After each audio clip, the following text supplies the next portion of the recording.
NATO akan tempatkan militer permanen di perbatasan Rusia, disebut demi keamanan Eropa.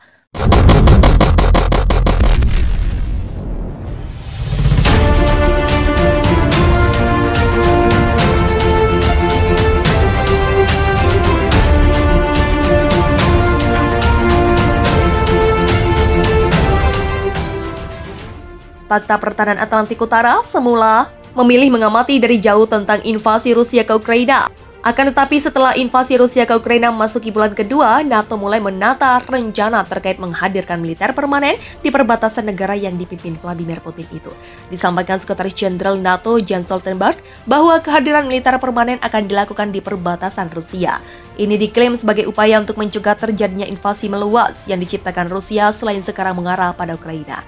Lebih lanjut, NATO menyebut langkah menetapkan militer permanen di perbatasan Rusia sebagai konsekuensi jangka panjang dari tindakan Vladimir Putin. Apa yang kami lihat sekarang adalah kenyataan baru, normal baru bagi keamanan Eropa.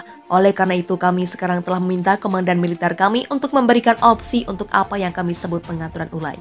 Adaptasi jangka panjang NATO, kata Jens Stoltenberg, dikutip pikiranrakyat.com dari NDTV.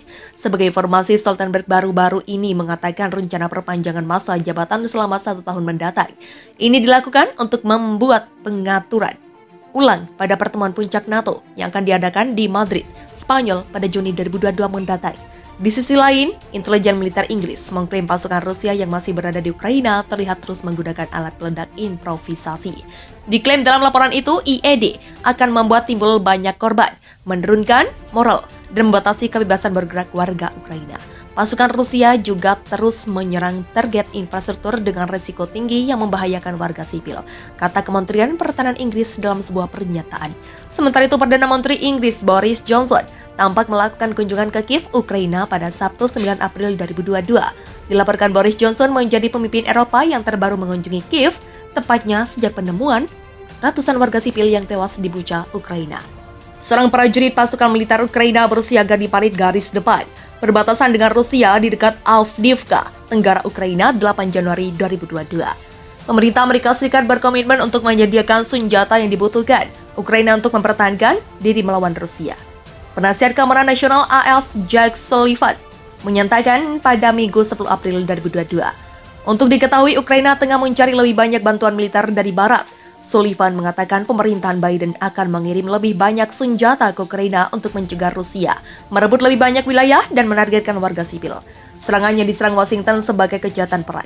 Kami akan memberikan Ukraina senjata yang dibutuhkan untuk mengalahkan Rusia, untuk menghentikan mereka mengambil lebih banyak kota-kota di mana mereka melakukan kejahatan ini.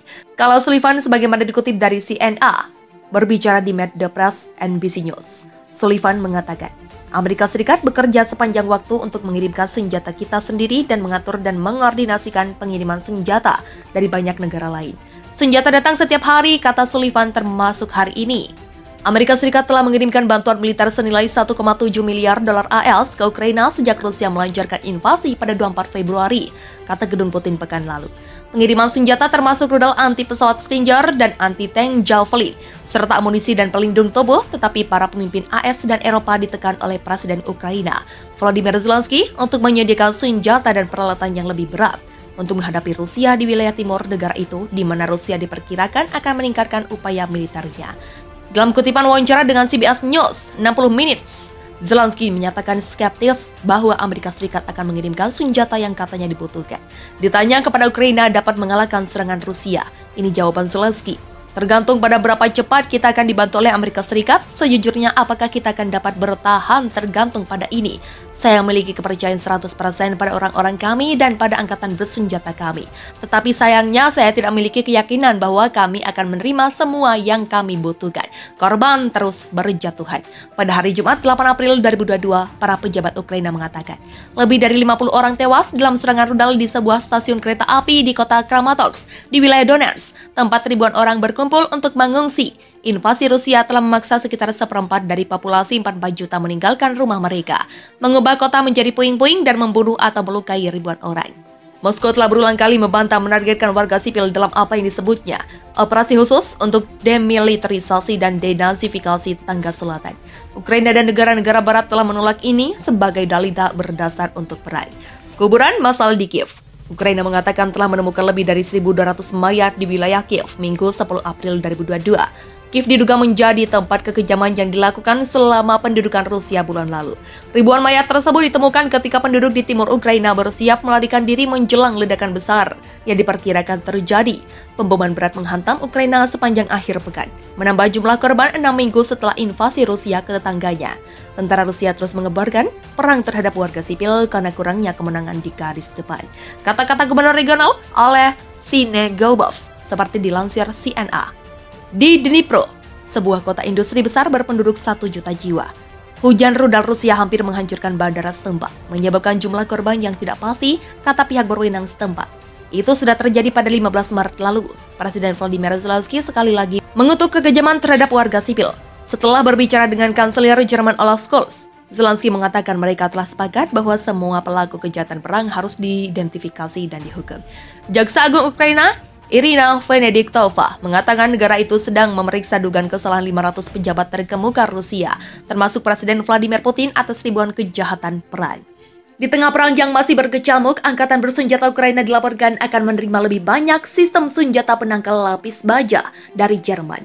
Pada 29 Maret, Defense Blog mengutip dari Miliarny melaporkan bahwa Angkatan Darat Ukraina akan segera menerima senjata peluncur bahu Wehr Mittel RGW-90 Jerman, yang juga dikenal sebagai Matador, Main Portable Anti-Tank Anti-Door. Kementerian Ekonomi Jerman menyetujui permintaan ekspor ke Ukraina pada 18 Maret. Senjata ini telah meninggalkan gudang Dinamit Nobel Defense GmbH. Menurut sebuah laporan, rudal panggul Matador menggunakan hulu ledak 90 mm yang dapat dioperasikan dari jarak sangat pendek 20 meter hingga 2 kali lipat jangkauan efektif tempur saat ini dari senjata yang sebanding, yaitu mencapai 1.200 meter.